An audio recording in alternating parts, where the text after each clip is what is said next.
Good evening, good evening, good evening, and welcome to Flat Earth UK Live. Joining me tonight is the host of WaykiWayki and co-host, along with Matrix Decode, of Flat Earth Rebel Outpost, Mark Knight. Welcome to Flat Earth UK Live. Hello, good evening, everyone. Nice to be here. Excellent to have you here, Mark. On tonight's show, we will be discussing NASA and ESA fakery, possible signs that point towards the shape of our Earth, flat Earth astrology and flat Earth astronomy, religion, synchronicity, transhumanism, and if we get time, whether or not other truthers are still relevant in light of the flat Earth movement. Not that we should be calling it a movement, apparently. So, Mark, can you start off the show by telling us, how did you find out the Earth is flat? Hi, Nathan. I was actually in touch with Eric DeBay over the years, just the odd email here and there. And he sent me his book before it was published. And I thought he was crazy. And I looked at it for a few weeks and couldn't really debunk it. I mean, it was mainly a lot of Samuel L. Rowbottom's work in there. And then I started looking and doing my own investigation that lasted maybe 3 months. And I sort of cracked it. And I was like, the more I looked into it, the more I could debunk the Bull model. And the more I could sort of add weight to the flat model. And just had some sort of inner realizations as well, going back to sort of an experience I had years ago through a retreat based on dreams. And these things all fit together. And it was like, wow, yeah, this is a big lie. This is flat. When was that exactly? This was around last August, not the August just gone, the one before. So like, well over a year ago. And did you get straight onto was the IFAS forum actually around then? No, it wasn't. I started writing articles. Basically, the first one was about saying, look, we're not spinning, kind of soft. And then the next article I wrote was about, the ball being a lie. I did like 7 or 8 articles and they went pretty viral. And then I started making videos. I learned a little bit about video making, and then they went viral. And it just went from there, really. I've had a lot of fun researching it and talking to people and debating. And it's like a big bone with a lot of meat on it for me.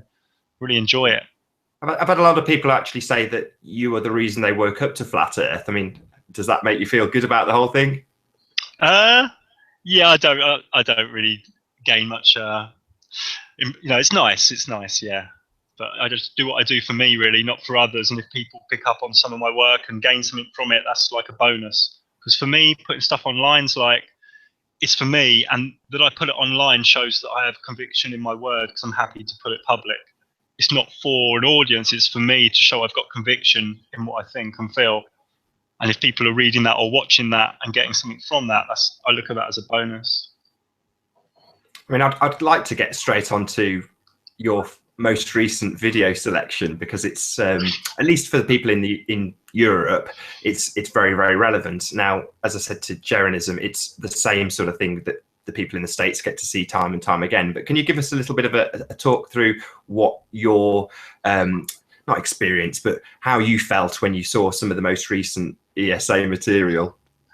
But you're right. I mean, there's a lot of YouTubers in America put a lot of stuff out about NASA hoax and NASA control rooms, and all of a sudden ESA, the European Space Agency, have really upped their game. They got a fancy new website. They put a British astronaut into space with loads of media spin around him, and now it's our turn. Maybe some of us European guys, and British guys, we can start tearing ESA apart. And I did 4 or 5 ESA hoax videos. They're quite short. They're kind of fun. And I'm just looking at the control room and looking at the errors in the launch, in the docking, in the hatch opening, looking at this Tim Peake guy, this British astronaut, who I think is going to wreck it. He's just such a clown. He's making so many errors. There's a part 5 going up in the next few days to do with the spacewalk. And it's just a comedy of errors. I mean, can you start us with the launch itself? If you assume that somebody, I mean, I know a lot of the people who are tuning into this show will be flat earthers and obviously a handful of debunkers. But if, for the sake of argument, there was people who had just tuned into the show, they had absolutely no idea what we're talking about. From the launch, can you sort of pick apart what was wrong with the most recent ESA mission? It's just where to start. I mean, the one for me that I pointed out was they're supposed to be going at Mach 2, which is pretty fast, you know. I mean, when you take off on an aeroplane, you get pushed back in your seat, but they're going at some stupid speed. I think it's like 2,000 miles an hour, something like this. But they're moving their hands around, they're looking at each other, one of them's writing on a piece of paper. And you wouldn't really be writing on paper, you'd have a high-tech computer, you know, touchscreen things, monitors. And this is just really fake, it's really nonsensical.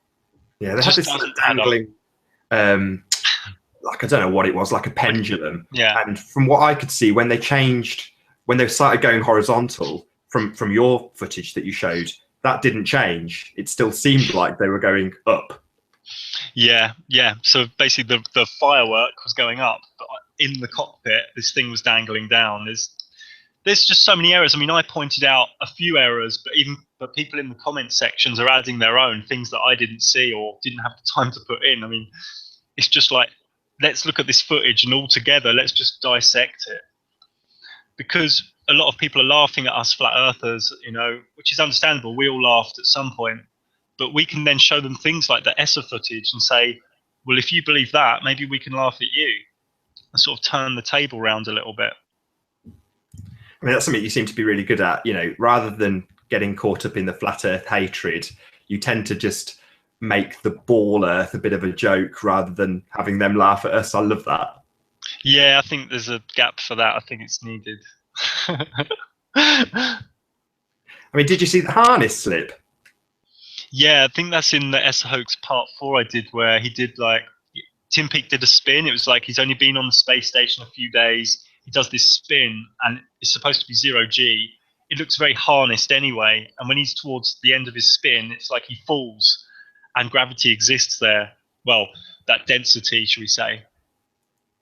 Yeah, it's like he's strapped in perfectly fine around his crotch, if you like, and it's taking the weight with gravity affecting him. But as soon as he shifts that weight upside down, the harness literally slips, and you see it. It's not exactly subtle, is it? Yeah, and his weight's sort of off center. But in the new part, he's flying around with his socks. Like, his socks must stink. There's just so many things that you can just pick up on. I mean, the place would absolutely stink. I mean, I was talking to Ben this morning, I think, and if you're on a long haul flight, you know, like a 10-hour flight, on the last hour or two, the plane stinks. It absolutely stinks. You want to get off. This smelly socks, smelly feet, it's like horrible energy. So this space station that they say exists is a bit like being on a long haul flight, but for months. I mean, if people let off wind or something, or they go to the toilet, there's nowhere for those smells to disappear to. Not only that, there's a real distinct lack of water, and without going into graphic detail about the toilet that they show us, it's immaculate. It's like the thing's never been used. Yeah, it's cleaner than my cabin. Yeah. And I mean, this is a good thing to go for instead of just dancing around going the Earth's flat, the Earth's flat. It's a bit, which is obviously too much for nearly everyone. I mean, it was nearly too much for me, and I'm quite an open guy.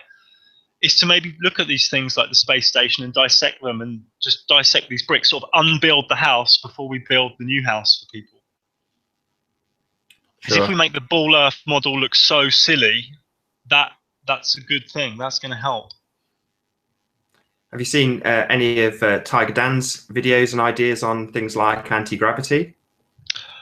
Wasn't there a new term for gravity? I get sent a lot of stuff. I got sent a video this week called pressure density or something. Pressure and density. Someone come up with a new word. The last thing I saw of Tiger Dan was a hip hop rap he did, and I would just ask him not to give up his day job, really. Yeah, I like it. I mean, it's one of those. It's great, slightly cringeworthy, but he's getting the information out there, and that's all that counts, really. Yeah, totally. He's having fun and being creative. I'm only playing. It's really good. Yeah, I mean, there's some great theories, but that's essentially all they are. Where we can win is by pointing out where there are obvious fails, as opposed to theorizing about how they're doing it. Yeah.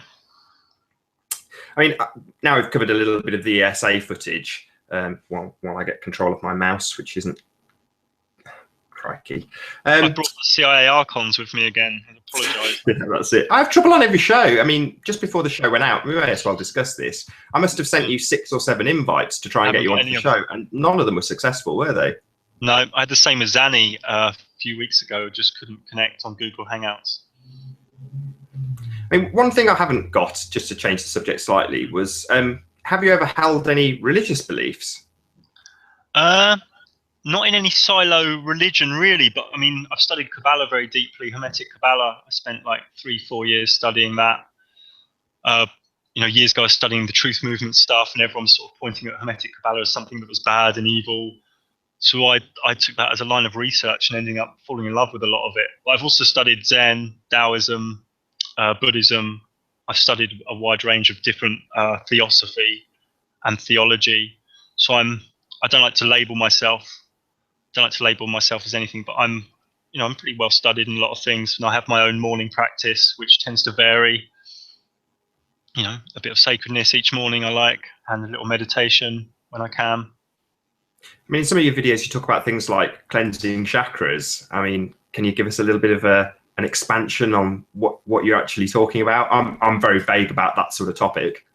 Yeah, sure. I mean, different theosophies have different energy centers within the body. They don't really look at the body as they look at the etheric body, the astral body, for want of better words, where there's energy centers in the body. So the Chinese Taoist system would sort of say there's thousands of meridians and 5 elements within the body link into the 5 major organs. The chakras are more of a Hindu system.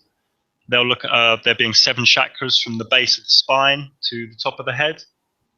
And they would sort of say in today's world, most people are stuck in the lower chakras, which is sort of survival, dense, low frequency. And the elite, should we say, are not allowing us to go up to this heart chakra or this third eye insight or this sort of connected to divinity crown chakra. So the chakras are very big in sort of Hindu theosophy and have sort of branched into sort of New Age yoga realms as well. I mean, with things like Buddhism, are there connections to flat Earth? With Christianity, there's obviously biblical references that people draw all the time, but in your other research into things like Buddhism, were there any flat Earth connections that were really obvious? Yeah, I mean, I know one guy I was in touch with for a while. He's quite a deep Buddhist, and he said there's a sutra somewhere where, I mean, the sutras are where Buddha actually talked to people. In nature somewhere, he'd have people sitting around him, he would talk, and they got written as the sutras. There's apparently a sutra where the Buddha says that the world's flat. I have yet to locate it, but in a lot of ancient Buddhist work, especially Tibetan, Chinese, and even Thai Buddhism, there is talk of the Earth being flat. They talk of 4 continents on a flat disk, where humans live on one of these 4 continents. So they talk about the land. This is very interesting. And above this disk is higher spiritual realms, and below this disk is darker underworlds, or hell worlds, for want of a better word. But in modern very similar themes then to Christianity, with heaven and hell and such. For sure, yeah. They would call it like demonic realms, higher realms. Yeah, just different words for the same sort of concept. But modern day Buddhism, if you spoke to any of the major groups in modern day Buddhism, they'll sort of say, no, the Earth's not flat. Science has proved that wrong. Right. I mean, where you are now, I mean, obviously the people watching can see that you're in an absolutely idyllic setting, but I know you've used the term before, off-grid. So why and when did you decide to go, quote unquote, off-grid? It was about 10 years ago. It was a culmination of quite a few things that came to a head in my life. It was basically I worked in the same career for 12, 13 years, and I got quite high up, should we say, and I realized it was complete nonsense. People sitting in meetings, lying, playing games, politics. So the more money I got, the more responsibility, the more nonsense and childlike and rubbish it became. So I wanted to get out of that. I started researching. I think it was really one of the catalysts was realizing that the London bombings had the British government involved, and I made a decision never to pay any more tax to the UK government. That was one of my things, and I didn't want an alarm clock in my life, and I didn't want post in my life. I was getting really sick of every morning seeing post, like computerized letters. It wasn't like hi Mark from another human wanting to connect with me, like computerized letters with my sort of straw man name printed. And I just thought, these people just don't care about me. This is a computer letter that just wants money or my energy. And I just thought, I just don't want any more post in my life, and I don't want alarm clocks. So these things sort of led me on a bit of a journey. I was traveling for 4 or 5 years. I left my career, left everything, just went traveling. ended up having some pretty cool experiences, pretty life-changing experiences, and then sort of wanted to live off grid, and the right circumstances and situations just came to me really to allow that to happen. So being off grid, obviously you've Yeah. got an internet connection. How do you keep up to date with current affairs and globalize? Well, off grid really, I suppose it may mean different things to different people, but really it means you don't really exist. You're not really on the electoral roll. You don't really have an electric company or a water company. So I rely on myself for water. It comes from the mountain, the electrics from the solar panels. There's no rent or mortgage. It's like I don't really get any post. I don't really have an address. So I don't really exist. I'm not on the electoral roll. And I like to look after my own health and my own responsibilities, like as a sovereign human being. So I'm trying to cut the system away from my life where I don't need it. I mean, one of the words you used when you were on Patricia Steer's Flat Earth and Other Hot Potatoes show with Matrix Decode, you used the word nihilism. Is that something that you would possibly use to describe yourself? Nihilism. I don't know nihilism. I know nihilism. Maybe I misheard. Yeah. Well, now I'm totally in the dark. Maybe you can explain that to me. To be honest, I'm like a kind of a weird guy. I try and stay away from describing myself with labels. I don't like to pigeonhole myself with labels and say, oh, I'm a this or I'm a that. And as soon as I feel that I'm becoming a this or a that, I tend to jump. So you wouldn't call yourself a flat earther then? I would, I suppose. It's one of those, it's so obvious once you know that you can't really deny being a flat earther once you kind of know what's what. Yeah, it just makes the ball earth look, as each day goes past, the ball model just looks like more of a train wreck. I mean, maybe to rephrase the question then slightly, if everybody found out about flat earth, is there a danger of nihilism creeping into society in general, do you feel? I've got a short story in note form. I've got a few short stories in note form, and one of them is the chaos in society it would create if there was a mass awakening to flat earth. The absolute disbelief and chaos in people's minds, the people not wanting to pay tax, the people not knowing who to trust, the actual major chaos that would create, because people love the handrails of society. They love the TV, they love the newspaper telling them what's on TV and what's going on with ISIS and all this nonsense. And with those handrails just being swept away, people would go a bit crazy, I think. I mean, to have like some sort of zombie apocalypse, because it's too much for a lot of people's minds. It would just blow their minds. They'd probably deny it mentally. They go, well, when I know a girl, this was many months ago, she said, well, maybe it is flat, but I like the ball and I'm staying with the ball. I mean, exactly like, what my wife says. Yeah. Pretty much word for word, I like the ball. Yes. I mean, one of the other things that you said on Flat Earth and Other Hot Potatoes was that you felt that truthers became a bit less relevant, and I know Patricia Steer definitely agrees with you on this, because they won't look at Flat Earth. Do you still stand by that? Yeah, totally. I mean, I used to look up to Michael Zarian a lot. Let's pick one of them, and he did an interview recently. He was asked the Flat Earth question, and he just completely dodged it. So he's become pretty irrelevant. David Icke was asked the question and just said, well, it could be anything. It could be a hexagon, it could be anything you want it to be, which is kind of a contradiction in his philosophy, because he says, well, the moon's a spaceship run by lizards. So these truthers have been asked the question, and they're giving very naff answers. Like today was very, very good, because I saw Santos Bonacci's come out and that finally done a long chat about flat Earth. I don't know if you saw that. I didn't. And he's got a very big following due to his astrology and astrotheology work. And he's actually come out and he's really pushing the flat Earth thing. So he's one guy that's really come on board. But a lot of these other truthers, I mean, people like Alex Jones are just Mickey Mouse anyway. I mean, who is there out there? I don't know what's going on. David Icke as well, similar rubbish answers. It's all descending into the metaphysical, and like you say, it could be a hexagon. That's the kind of nonsense that these truthers come out with, isn't it? I've been looking at truth stuff for like 10 years. I wrote my first book, many years ago, and I would say this flat Earth group of people, there's some really smart people, really open, conscious, awake, really smart people in there. There's a lot of free man people. There's a lot of those hoax people in there as well. Some really good people coming together, and maybe this is where things are going to change in the truth movement for sure. But as you said earlier, even when you get a really logical person, I mean, I watched a few of Morgul's videos. I'm a really big fan of the Morgul, even though, if I'm honest, his knowledge is a little bit intimidating for me. But he will lay it out in no uncertain terms and leave no stone unturned. And yet people will still come back to him with the same old arguments and ignore his very coherent points. I don't understand that.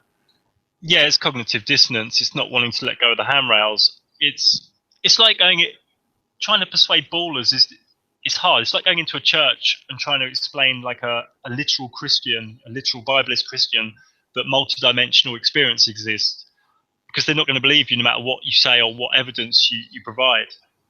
I mean, maybe the job isn't to go around trying to change people's minds. Maybe it's karmic. Maybe some people aren't supposed to wake up to certain info. It's an interesting one. Yeah. I mean, why do you think people who actually are in this arena, I'm not going to call it the flat earth movement because I'm sure I'll get a load of stick over it. But bad stick for that, yeah. Well, I don't know. Should we call it the cult, the flat earth cult? No, definitely not. Definitely not. I mean, why do you think they descend into name calling and saying that other people are shills? Where do you think that comes from? I think there's an ego thing going on. I think maybe there's some, young guys in Hicksville in the back end of nowhere, and all of a sudden they sort of become someone. They got a Facebook group of like 200 people, and they get an ego hit off that, and then they're like trying to shoot other people down. I mean, I say to Ben, like, Facebook's like the Bronx. It's like the Bronx on Facebook groups. It's like fighting every day. It's like walking down the Bronx at 2 a.m. going on the Facebook groups. There's like fallouts every day. And this is obviously there are Flat Earth or Facebook. Flat Earth on Facebook, like the Flat Earth Facebook groups. It's just chaos in there. What I mean is, do you think Facebook in general does that? No, I think there's people in there to divide it. I think there's people in there who you wouldn't suspect who are in there. I mean, for instance, there's loads of new Facebook groups made every week, and I'm automatically added to loads of them, so it dilutes my newsfeed. I don't know where to find people because it's so saturated and diluted and fragmented. Now, I mentioned this a few months ago to a few people and said maybe we should create 6 groups that are like brothers, and the one looks at Antarctica, one that looks at the North Pole, one looks at curvature, one looks at space, something like that. And everyone said, no, I like my group, and everyone was like, no. And now we've ended up in this big mess that I said would happen. Massive fragmentation, massive dilution. Yeah. I mean, you have plenty of hospital attendees in the Flat Earth Hospital, and you've got people like Neil deGrasse Tyson and Brian Cox. How much Flat Earth information do you think they have, if any? That's a really interesting question. I mean, it could be one of two ways. They could be in the gang and they totally know it's flat, and they're just on the payroll, like actors, agent actors, to dish out the ball, or the other thing, where they don't know anything about flat Earth, they just call it nonsense, and they're just totally mind controlled themselves into the science, worship science is God sort of energy. Could be one or the other, and it's almost impossible to tell. Yeah, that's it. It's impossible to know, but I ask because so many people will sort of point at people like Brian Cox and say the words, he's a liar. And you think, well, is he a liar? 99% of people will spout this as truth, and they have no idea that it's in any way a lie. And I'm sure Neil deGrasse Tyson and Brian Cox are exactly the same. If I had to guess, I would say Brian Cox thinks he's telling the truth. Yeah, I'd agree. Yeah, I don't think he's deliberately lying. But with Brian Cox, it could be possible that the BBC Illuminati gang, the people in the BBC, like that gang at the top of the BBC, who we all know and we know what they get up to, he could be like a little slave of them. I wouldn't rule that out. He's got that sort of energy. No. Moving on a little bit, we've got aliens in the heliocentric model now being a mathematical certainty. What's your feelings when it comes to aliens? Well, again, aliens is a word that brings up different things in different people's minds. I don't believe in physical 3D nuts and bolts aliens, but how far do I go with this? I've had some experiences where I believe in multidimensional things able to come into this frequency for a short time. Like, I don't know if you've looked into alien abductions. I mean, there are thousands of cases of alien abductions, and most of these are a DMT release within the brain, where the human's frequency goes up a bit, and the other being can come. So this human can go out of this frequency a bit up, and this other being can come down. So they have this sort of interaction. So I believe in entities. I mean, in Hebrew, they'd say the word angel, which really just means astral messenger. I believe in other energies beyond the veil, but I don't believe in 3D spaceships, metal, UFO, nuts and bolts, flesh and bone aliens from other planets. So did you see the Black Knight Decoded Pepsi advert? It may be something that slipped you by. No, I haven't seen it. Okay, so Pepsi did an advert called Black Knight Decoded. Now, I'm sure you're aware of the Black Knight, and basically what Pepsi alluded to was that, or the story was that a guy was trying to send out a message via social networking to say that he had decoded the information that was contained within the Black Knight, and the Black Knight was full of aliens and in a position essentially to attack us. They're watching over us, but with sinister music, it made it sound like they were an evil entity watching over the earth, ready to attack us at any moment. And then in order to sell Pepsi, of course, the entire human race unites in logos and hand-holding and fireworks, and it turns into the happy-go-lucky music that you get on one of these Pepsi adverts. But each theosophy, each theology around the world all talks of other entities, other energies. So in sort of Christianity and Gnostic books, you'll have like the archons and angels. In Sufi Islamic documents, you'll have like the jinn, which would be the equivalent of the archons. In Hinduism, I mean, you've got thousands. In Buddhism, you've got, you know, hundreds of deity. Within the Kabbalistic framework, you've got scores of deity. So a lot of these different traditions have like an angelic system, and that you can invoke or evoke. I mean, the jinn was one, I'm sure it came up in either when I was studying dreams or looking at the conspiracies behind dreams. But am I right in saying that the jinn is now modern spin for genies? I think the word Jinn is like an Islamic word for like a dark energy, like a low astral parasite, something that can, you know, feed on energy of humans. But I don't believe in aliens, going back to the original question, but I do believe in entities and other intelligence. I mean, the archons is something that Rob Skeever has gone into in fairly great detail. Are you a fan of Rob Skeever and his work on things like the archons? I think he does some very good work, yeah. I mean, again, on another YouTuber, just so we keep this flat Earth, because if we keep on the subject of aliens, we might lose a few flat Earth viewers. Did you see Brian Mullen's most recent video? No, I haven't. What was that about, Nathan? Absolutely superb. By far and away one of my favourite YouTubers in terms of providing people with globe Earth debunkings and flat Earth proof. His most recent video is called Force the Line, and I'll do my best to explain what he actually explains in that video. His idea is to put together, if you imagine a fence with two levels, one above the other, and maybe making this fence about 2 or 3 miles long, if not longer, and the bottom rung of the fence would be joined. So you reference the first at a perfect horizontal position, and then every single adjoining fence joins with a very perfect 90-degree angle. In other words, the bottom rung, no matter how far you go, is always referenced to the very, very first bottom rung. And then the rung above that, the top rung, is leveled with a spirit level. So in other words, the top rung, according to Ball Earth maths, is referencing gravity, and the bottom rung is always in reference to the very, very first rung for miles and miles. The idea being that if we live in a concave Earth, they'll get further and further apart as you go further. If we live on the flat Earth, they will stay completely parallel. And if we live on a ball, they'll get closer and closer together the further you go. I mean, it's simple, but so elegant. Nice, I'll check that out. Did you see his sort of gravity debunking videos? I've watched so many videos over the past few months. I can't recall that off the top of my head, but I may have done. Yeah, I mean, Brian Mullen is it's for people who aren't necessarily into maths, it's still worth a watch, because it may be heavy going, but he's laying it all out. He's doing the work for you on the whiteboard and then telling you, so you don't actually have to do a thing except listen. But he essentially debunks gravity in points out where it ignores mass and just balances with every other. The gravity is a big hoax. I did an article called "Gravity's a Hoax." It had thousands of hits, and it just doesn't. The graviton just doesn't exist.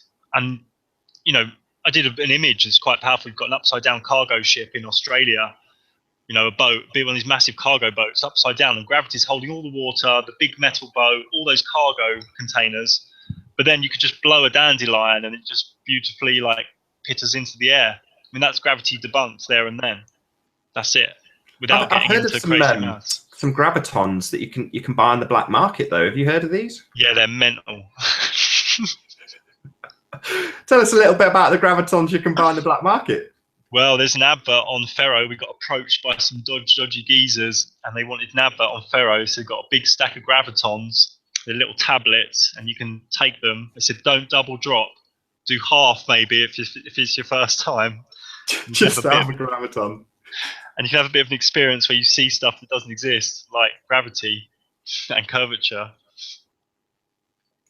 I mean, I know you said you don't necessarily like to speculate too much, but with anybody who's coming into this arena for the first time, they're going to have things like space and the ball Earth completely ripped away from them and left with no answers replacing them. So no matter whether we like it or not, at some point we have to theorize in order to move forward. What's your best guess when it comes to things like infinite plane or dome? I'm a little bit more leaning to the dome.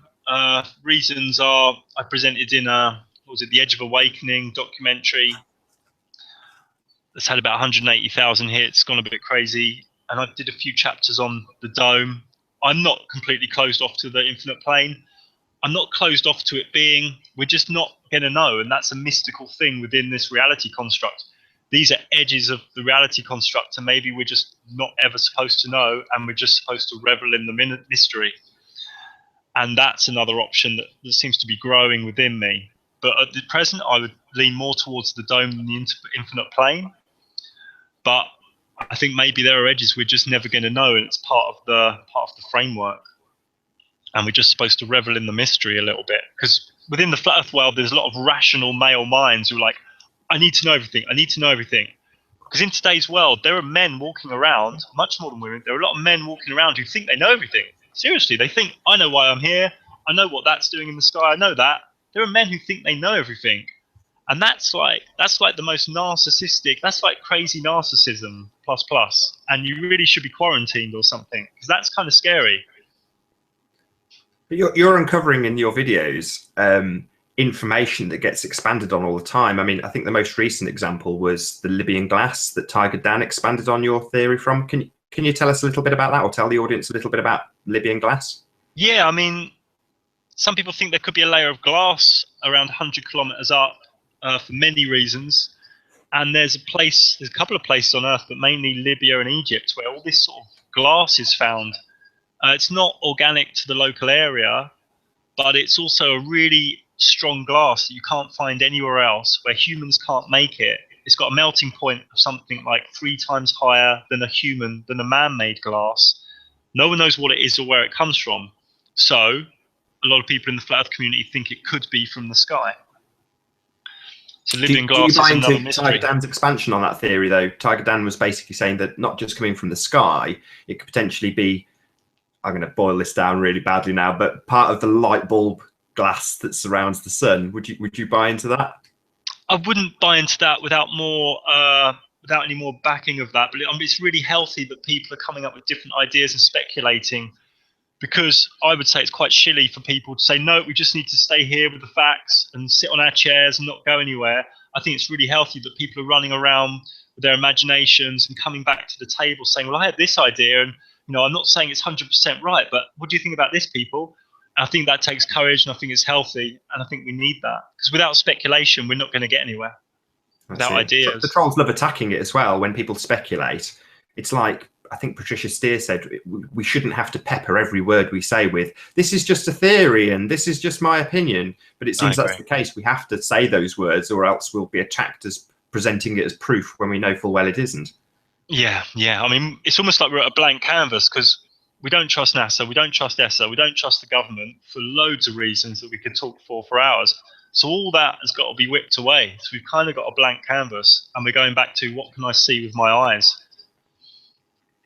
You know, you're out in Spain. Is the FE prevalent in Spain? Is it predominantly, do you think, an English language, something that people in the English language arena are addressing, or is it prevalent in Spain as well? It's a good question. I mean, it's very much, a lot of the truth stuff is very much English language. I mean, I've got some friends who are Spanish and Italian and other countries. They're a long way behind. They're like, oh yeah, I think the banks are bad. Have you heard about the central banks? Yeah, I think they're a bit corrupt. I mean, they're a long way behind. But I know this guy in Chile, and we had a little chat, and I said, let's create a Facebook group in Spanish called Tierra Plano, and see what happens. And it's gone crazy. We've got like 700 people in there. Really? And they're posting loads of stuff every day. Bam, bam, bam, like memes, Spanish. So if anyone's listening and they know some Spanish people, get them to check out Tierra Plano on Facebook. So that's been surprising for me. I mean, I'm asking something that you may not know the answer to here, but in terms of Catholicism in Spain, I know they don't necessarily talk about it openly as individuals, and you have sort of public announcements from the religious groups in Spain. Has it been like the same as every other mainstream media? Have they completely ignored it? Yeah, I mean, Spanish TV and media is like the nation's not really sitting into that like it does in maybe England or Germany or America. The Spanish nation aren't really close to the TV. But I mean, Catholicism in Southern Europe is very much just peddling a lot of fear and guilt. When you walk into a church, it's my personal opinion, I don't feel good energy when I go into. I like going into churches. I like to see what's in there. I like to look at symbolism. When I go into a church in Southern Europe, I tend to feel a lot of pain, a lot of fear, and a lot of guilt. People praying like, "Oh, please fix my brother." Why is a God's going to fix your brother more than anyone else? Because you're praying harder? It's just I just find it all very strange. So is it something you believe in? I think I've asked a couple of guests this, but God and the devil, do you buy that? I believe in a creator or creators. I believe in higher intelligence. And I do believe that there are dark energies at work as well. And some of them are feeding on humanity's helplessness and disdain. And, you know, there are a lot of people walking around not believing in a soul. So therefore, their souls are going to get munched on for lunch. These are the people that buy into the religion that is science. Yeah, I think atheism is probably not a super healthy place for one's energy, because if you're walking around thinking you're here once, just one life, completely random, kind of creates kind of a weird human, and probably rife for a lot of people who are like doing well in capitalism. They're like, oh, I want loads of money, I want loads of companies. Nearly all of those people are like strong atheists. Yeah, or anti-God in some cases. Yeah, they'd be like, oh, don't bring up that God rubbish. You know, that real sort of hard atheist energy. I would say in England, there's more atheists per person, percentage than almost any country on the planet. England's super strong atheism. Definitely. Would you agree? Yes, most definitely. Some of my family are atheists, although I've got some very heavily Christian family as well, but some of them are pure atheists and won't ever change regardless of what you say to them. Yeah, I remember an atheist saying to me, oh, when I die, it's all just going to go black. And I said, well, black isn't nothing, is it? Black isn't no thing. I got quite angry. Good point. We've looked a little bit at sort of debunking ball Earth, but in flat Earth, what are the values that you hold as true, or what are the proofs that you sort of will reference if people are asking you why you think the Earth is flat? It depends what mood I'm in, what ones I bring up. It's like an arsenal. It's like a bag full of like 50, and it just depends what mood I'm in. I mean, generally it'll just be like the standard few, curvature, horizon, Antarctic, NASA, space, just the standard ones. Or come out with something really obscure, like an eclipse, and just really spin people out. It just depends what mood I'm in. If I'm in a playful mood, I'll bring up something really weird and crazy. Let's stick with that one then. If you think the eclipses are really weird and crazy, I don't know which one you mean, blood moon or solar eclipse, but it's like the solar eclipse. You can talk to a baller and say, okay, you believe that the moon's here and quite small, and that the sun's 400 times away and 400 times bigger. Say you're viewing from here. You believe that's a coincidence that they appear to your eye as the same size in the sky. And these atheist ballers, they will say, Yeah, that's a complete coincidence. And you look at them and you say, "Are you sure about that?" And something inside them wobbles every time because they know that's nonsense. You know that's nonsense. It's just nonsense. The odds of that in the world of universe probability, in this random Big Bang mess that they come up with, the odds of that solar eclipse being a coincidence, I mean, you're looking at billions to one, maybe It's complete trillions. nonsense. This is complete nonsense. So So we may as well rattle through the rest of your arsenal, as this is a flat Earth show. But you started off with the curve. to be honest, I don't engage much anymore, Nathan. I mean, a few months ago, I'd be like really there, going, yeah, this one. But I don't engage really. I just got too much work on that I want to do, creative work, and engaging with ballers. I just don't really bother anymore, unless it's like a friend of a friend, and I'm feeling quite playful, because they'll just slow me down. I've just got a lot of stuff I want to do. It's like I get a lot of emails every week from ballers, and I'll tend to send them to flat earthy, spherical Earth. So Right, in other words, you'll point them in the direction of somebody who is doing that while you focus on taking the mickey. Or watch one of my older videos. I mean, I did a video from Spain where you can see Algeria. It's like 95 miles away on a clear day. I mean, it should be like 2 kilometers below the curve, below the horizon. That's game, set, and match there. And if you tell someone that and they don't get that, there's no point in talking to them anymore. Yeah, I got the same when ever since I've become a flat earther, I've been trying to find out from my brother and his wife what's been convincing them they still live on a globe, and I finally got it out of them a few days ago, and it was the Foucault pendulum. And I thought, of all the poor proofs of the globe, I'm just doing a bit of a Patricia Steer thing here. The cat in the image. How does that cat manage to keep away from the chickens? These are Maine Coons. They're quite friendly. They're quite peaceful cats. So far, if you're not going to sort of go through all your arsenal of flat Earth proofs, have there been any flat Earth theories that have turned into confirmations for you? Any flat Earth theories that have turned into confirmations? No, I mean, the Dark Rift video I did is quite out there. I looked at a lot of ancient myth. I mean, that's a theory that can only turn to fact one way. That's if the Dark Rift actually moves, wobbles, or opens. I suppose the theory that the moon lights itself was I studied that for a while, and I wrote a moon book.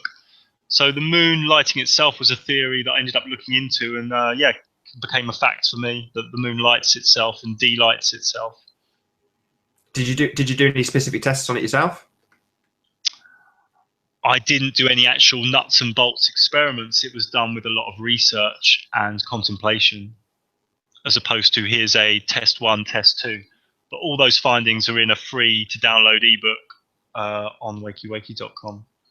Sure. I mean, the other thing that you touch on in quite a few of your videos is, I hope I get this right way around now, astrology as opposed to astronomy. Yeah. Is that something that you would stand behind? Yeah, for sure. Yeah, it's something. I was in a mystery school some years ago, sort of living in that sort of reality for a year and a half or so. I learned a lot about astrology, and I know how it sounds to most people like complete nonsense. It's not telling the future. I mean, let's rule that out straight away. I mean, the elite use things like Mystic Meg and Russell Grant to make it look silly, but astrology is an ancient science by some very smart people. I mean, you can go back to Babylonia, the Chaldeans, really smart people. Hey, cat. And astrology is a science, and I mean, I could grab anyone's natal chart and I could tell you stuff that would make you go, wow, yeah, that's right. Sorry, what chart? Grab their what chart?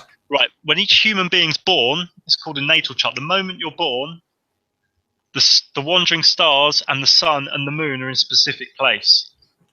So the sun, you could say, is your personality, your vitality. The moon is your subconscious, your emotions. Mars is your action, your energy, your courage. Venus is your sort of grace, your artistic talents, your musical talents, your attraction. Mercury is like your thinking. So each planet has a human archetypes within it. And you can look at where these were when you were born and the geometry between them in what is known as aspects, and you can tell a lot about yourself, what sort of talents you have, what sort of patterns will be repeated, what challenges that you'll come across. And I've done over 150 natal charts, and I mean, this is science. This is a pure science, and obviously I can't tell that to someone. I'd have to show someone. I'm working with clients at the moment, the past few weeks, past few months, and they all seem very happy with what I'm coming up with. And it's based on the movements. Again, I'm totally poorly educated in this, but from what I understand, it's a flat Earth science. Is that correct? It is a flat Earth science, but it works on the ball model and it works on the flat model. There are some small changes with the flat model that I presented in a video. I'd say it gives to 5 to 10% difference. It's just such a great science, you know. I wouldn't live without astrology. Someone said to me, here's £1 million, but you're not allowed to use astrology in your life again. I'd say keep your £1 million, because this is a gift. This is a real gift. I'm going to go on to the lighter side of Flat Earth now and talk a little bit about Flat Earth Rebel Outpost. Even though some of it does tackle some quite serious subjects, it's all done with a bit of tongue in cheek. Can you tell us a little bit about your most recent episode without me bursting into laughing? Episode 4. I've got so much in my head, so many different projects. Episode 4, we did the Flat Earth helpline, didn't we? The hospital helpline. Episode 4 was great. I mean, Ben will agree with me, and unfortunately he's not here, so he can't speak as well. Episode 4, I think we got better each episode. Things progressed and got bigger and more varied, and we learned about each other more and how we work together. And episode 4, we really went for it. We really pushed the boundaries, I feel. It was just so much fun to make. It's just brilliant. So we pushed the hospital to do the helpline, and Patricia came in, and Eric obviously told everyone his true roots. And we did I like loads of episodes. I like the Illuminati University did their little Halloween offering where they burnt a man alive. Yeah, some really cool bits in there. And the ninjas did a bit of a shamanic journey. You also had Flat Fiction. Flat Fiction was one of my favourite ones, Reservoir Dogs. That was superb. You're going to tell me out of the blue who's the shill? I mean, I was laughing about that for days. I'd wake up in the morning and start laughing because of that. It's just so fun. So if anyone else out there finds that funny, that to me is amazing. It's like, because I've had so much fun with that. It's not like, what we want to make something and really make other people laugh. We're doing it because we find it really funny and we have a laugh. And if other people find it funny, that's like a bonus. But you touched on two things that I was getting frustrated with because I was getting nowhere. But you, on I think it was number 3 and number 4 Flat Earth Rebel Outpost, really brought home what I'd found, which was nothing. So in the case of things like satellites, you were phoning up the different agencies in number 3 and saying, tell us a little bit about satellites. And they didn't. On that show, that's trimmed down. I mean, I actually made more calls, but there just wasn't anything extra in them to put in the show. Or the show would be like 40 minutes of phones ringing, dead answer machines. Oh, sorry, call back later. I mean, that's trimmed down. I phoned up ESA because I studied their what they call Sentinel-1, Sentinel-2 satellites that are apparently weather satellites. All we've got online is animation of them. They announced some photos from these satellites. And these satellites are supposed to be like 500 kilometers up. But these satellites, the photos look like they're 30 kilometers up. So I wanted to phone them up and say, what sort of zoom lens are you using to go from 500 kilometers to make a photo look like it's from 30 kilometers? Because on Google Earth or Google Maps, it looks like it's 30 kilometers up, the photo. But in fact, it's 500 kilometers. So I phoned around loads of offices in Europe.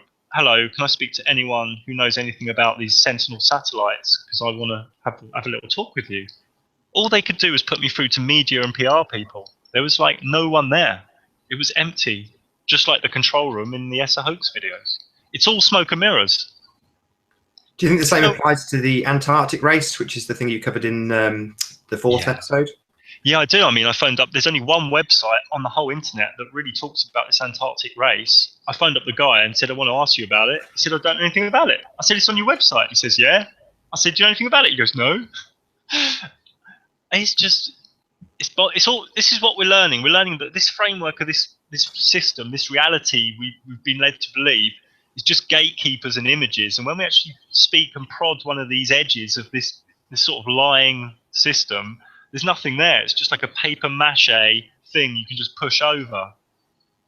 Yeah, it occurred to me when I don't know what my most recent video I used the thumbnail for it was, but Windows itself, as in Microsoft Windows, you kind of think of the metaphor that's creating. You're looking through a window on life through your computer and your phone and your tablet, not through a real window, not at reality. Yeah, I mean, I used to be a Microsoft certified professional. I know how Windows works quite well. And when Windows 7 came out, all they did was create more hooks in the back so the agencies can get in there. I mean, they can take over your microphone and your webcam and all sorts. So that's all Windows 7 was really from Windows XP. They just put more hooks in there. But they tell people, I mean, people get up in arms about this and say, oh, I can't believe they're doing this and they're getting access. It's like, well, you've given them permission. You tick the tick box. Yeah, Windows agreement. I did a blog about Windows 10, or it was on a video I did, Windows 10 terms and conditions. It basically says at any time we can control your camera or your microphone, any time of our choice. Yeah, I disconnected mine. I don't have the mic or the camera ever linked up unless, like now, and as soon as I do, everything goes wrong. Mouse stops working, camera starts disconnecting. You've got to be on the list, Nathan. You're for sure on the list. Probably. I mean, I asked this question to Jaron, and I kind of asked him, how much of your stuff do you think NASA watches? And he said, well, I don't think very much. I think they're so big-headed that they don't think it's an issue. But I don't think I agree. I think that most, if not all of us, they've got their eyes on us. They've got enough money to do it. This is a really good subject matter of conversation. I mean, it does seem that since the flat Earth growth, since, what should we say, March, that's when it really ramped up, is that, I mean, you look now, there's NASA TV, ESA are really pushing it. I mean, I looked on NASA TV today, they've got a schedule of programs this week. I mean, they're really going for it. NASA are really like, the mainstream press in the UK are all behind this Tim Peake. I got an email of someone who said their children at school got forced, the whole school got forced into the hall, the assembly hall, and they all watched Tim Peake live during the ISS. On the TV. In my ESA Hoax Part 3, I expose one of the guys who works for the UK Space Agency, and he talks about an experiment going on in the school curriculum where they're going to bring space into the classroom. Oh, right. So it's not going to be, physics and biology. It's going to be space. They're going to be really pushing it because, and there's only one reason they're doing that, is because of the flat earthers really exposing stuff, I think. Yeah, I mean that was the whole thing. Catching on. That was the whole reason for the CIA characters in Flat Earth Rebel Outpost. They're employed to try and stop this flat Earth thing.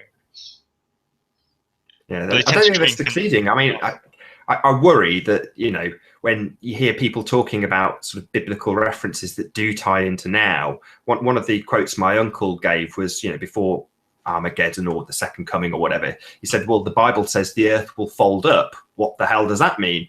Well, he didn't say hell, but he said, what does that mean? And I said, well, you could take it literally, as in the flat earth is now a ball, i.e. it literally has folded itself up, which is kind of disconcerting when you think it follows a parallel with predictions that the Bible makes. I mean, do you get at all scared about the expansion of flat earth? I don't get scared about it. No, I think it's quite exciting. Yeah, I don't. I'm happy to take one for the team, I'm happy to live by my truths, and my honor is more important to me than my life, So I'm happy to stay on my integrity, and whatever happens with that happens, Yeah, I think you kind of answered this earlier. What's your main purpose then? I know you said it was sort of for yourself, but obviously you're making videos and putting this information out into not into the mainstream, but into people's minds in some small way through YouTube. What's the purpose behind that? I don't know. I think there's no real purpose. It's more like I've got a strong motivation to write, and I'm really anti-deception and I'm really pro-truth. So those things together end up with different forms of output, whether that be ESA hoax videos or, I would say I do quite a different range of stuff. So my output is generally from a motivation that is pro-creativity, anti-deception, pro-truth, and pro-divinity, and pro-sacredness, and pro-authenticity, and anti-synthetic. You know, so all these things create a motivation which pumps out different output. But there's no actual, I don't have an end goal, there's no purpose. It's more like there's a strong motivation, and that results in different work somehow spinning out of me. I mean, do you get behind people who have got an end goal? I know Math Powerland is obviously looking to visit Antarctica and dispel the myths and decide, you know, or figure out whether or not it's a ball or an infinite plane, or even, you know, if we're on the inside of a ball. And you've got people like the Morgile, who literally in the last couple of days has released a petition to try and get or abolish the Antarctic Treaty. Are they things that you can get behind, or? Yeah, sure. I mean, I'm not going to go to Antarctica because I'm not too big on the cold. And as I exposed, it's $48,000 to go to the South Pole. If you do, I was just about to come on to that. Channels. Yeah, but these are things I'd support and should really champion. I mean, but there again, I get sent a lot of stuff each week that people are like, "Can you put this online? Oh, can you paste this? Can you copy this around?" I'm bombarded with stuff. But yeah, these are things. I mean, I didn't know about the Morgile thing, so yeah, that sounds really interesting. But I do have a view. I mean, trying to get the Antarctica Treaty taken down, it's a bit like protesting in the street about tax. It's very hard to change the system from within it just by saying you're rubbish, you're bad, and petitions and marching and protesting. These aren't things I really put my energy into, but I have no problem with others that do. No, so you've no ambitions to go to Antarctica or fly up to the dome, but where do you see yourself in a year's time? That's a really good question. I ultimately want to write some short stories and scripts. That's what I'm really feeling within me, but I'm not going to be able to do that for a while. But I'm feeling that, and I'd like to explore these sort of flat earth questions maybe through shamanic ways, through the inner world as opposed to through the outer world. That's something that interests me. So yeah, more writing, whether that ends up being a video or an article or a story, but some form of writing. You've got a flat earth product, which I've got next to me. Yeah. So you've got your flat earth keychains. Yay! Very cool indeed. Woo. Where did you get the idea for that? I was on a boat with my sister, who already has a business with an online basket. You know, so she's already got a post office and dispatch and an online buying system. And she visited Spain. We were on a boat. And the idea just came to me, and she was on board, and yeah, and it just happened. And I got in touch with some people. I had a design. They did a prototype, and I was like, yeah, give me a load of them, and just went for it. I mean, I love all that. I mean, again, it gets knocked by people who say, well, you're trying to make a profit out of flat earth, which I think is ludicrous. I mean, the amount of time I put in, and you know, I took a risk on it. That's my risk, my financial risk, my time risk. It's my design. No one has to buy it. I'm not really promoting them hard. I'm not pushing them. If someone wants one, they can buy one. You know, that's it. You don't have to. I'm not a pusher. I don't really care if you buy one or not. But yeah, they're cool. They're a good talking point. They're discreet. I find they sort of remind you each day. You put your key in the door. You're like, yeah, flat earth, divinity. It's like a subtle personal thing. Yeah, but I've had a few people say, what's that? And it's normally people who, well, like my family, who I've told all about flat earth. And these people, sorry. I was just about to say that they've no idea, you know, that they assume that you're going to fall off the edge. And it's only when you can hold up something like that keyring that you can say, no. For sure, it really helps with discussion. Some people are visual, a lot of people are visual, and they can't really get the image just from words. But a lot of people who say, going back to that point, oh, you're trying to make money from flat earth. A lot of these people make money from working in an office for a company that has a toxic output. So these people are like, you're making money out of flat earth. What? And what do you do Monday to Friday? Oh, I work in a toxic office for a really toxic company that like destroys the planet. Well, maybe you should look at yourself than other people. So I come across this sometimes. You've given me a nice little segue into toxic people there. What's your feelings when it comes to psychopaths? Yes, it's something I researched a while ago. I mean, if you're a CEO or in control of 100, 200 people as a manager, you've automatically got to have some sort of psychopathic tendencies. You've got to be a sort of psychopath. Like David Cameron looks kind of like nice, well-spoken, good at talking, total psychopath. The psychopath's not a guy with the knife like the Psycho movie. It's No. generally a CEO, a director, a shareholder, someone who loves that power and control. Like someone with over £10 million in the bank, or let's say 50 million. These really rich people are kind of psychopaths, because if you've got 50 million's enough for any human. You know, you can look after all your grandkids, villas, planes, helicopters, everything you ever want, and for all your grandkids. Like these people with $1 billion, $2 billion, $4 billion. I mean, these people they're complete toxic psychopaths. You have to be. If you look at the world around you and you're hoarding that much money, you're a complete psychopath, and you need to be quarantined. Really, you need to be like really healed. You need to be put into the Flat Earth Hospital, and you need some help. Yeah, you get people like David Icke, who, again, this is just my opinion, but I feel that when he's talking about shapeshifters, that in reality he's just using a metaphor for psychopaths. Would you agree with that? I would agree with that. I'd also see that as a metaphor for dark evocation magic, where certain energies could be evoked into a ritual where some things could visually to the human eye change a little bit. So I think it's between those two metaphors, yeah. But David Icke, he's like, he's on stage preaching freedom. He lives in a big house in the Isle of Wight, which is very conservative, middle class energy. Yeah. But Icke had some really good info, like 8 years ago. He does have some good info up to a point, like banks, bloodlines, but then he sort of leads you the wrong way. Yeah, which does make you wonder. It's like back to who's the American guy you mentioned a moment ago that you said was just total nonsense? Alex Jones. Alex Jones, it's back to the wicked lies. There's going to be a certain amount of real information that these people present you with, but twisted up with horrible, twisted lies. Yeah, Ike's a strange one. He's just a bit of a strange one.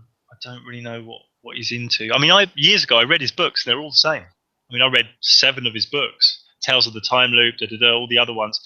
They're all the same book. I mean, it's quite naughty to put duplicate information and sell another book that's basically the same. I mean, out of all Ike's books, if you read Tales of the Time Loop, you've practically read them all, except for the Moon one. They're very, very, very similar, and that's a bit naughty for an author to be doing that.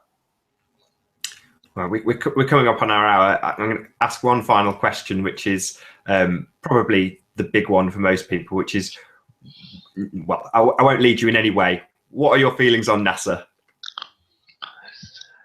NASA is a military gatekeeper agency that's probably closely linked to the CIA. They gain $8 billion a year. They probably spend $10 million a year on their fireworks and their Masonic actors and their Masonic Photoshop crew. So NASA's basically a TV company. It's a production. It's like a theater. It's like a pantomime. So you've got people there. They're all in the know, pretty much all of them in the know. They've got giant fireworks, which is quite tough. They launch giant fireworks. They've got a group of actors. They're all probably Freemasons at quite a medium to high level. And it's a gang. It's a club. And this is a military. It's not a government agency like I can't think of one off the top of my head. But it's not a government agency. It's a military. It's a military organization. If you research the roots of NASA. And this is complete nonsense. They need exposing, and it doesn't matter if there's more and more people exposing NASA. It's all good because these people need to be taken out. Yeah, definitely. Well, I think we've pretty much covered all of my questions. Was there anything you wanted to add before we wrap it up? Where do you see things going, Nathan? In the Flat Earth community, you got any ideas where you see it's going, or? I've got no idea. I'm totally ignorant. I mean, the only reason I do this is because the people who I have on, like yourself, know a lot more than I do. So asking the questions is far easier than answering them. Yeah, you're doing a great job. It's really good.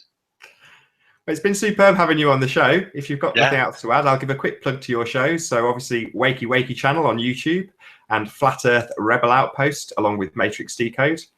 Mark Knight, it's been absolutely fantastic having you on Flat Earth UK.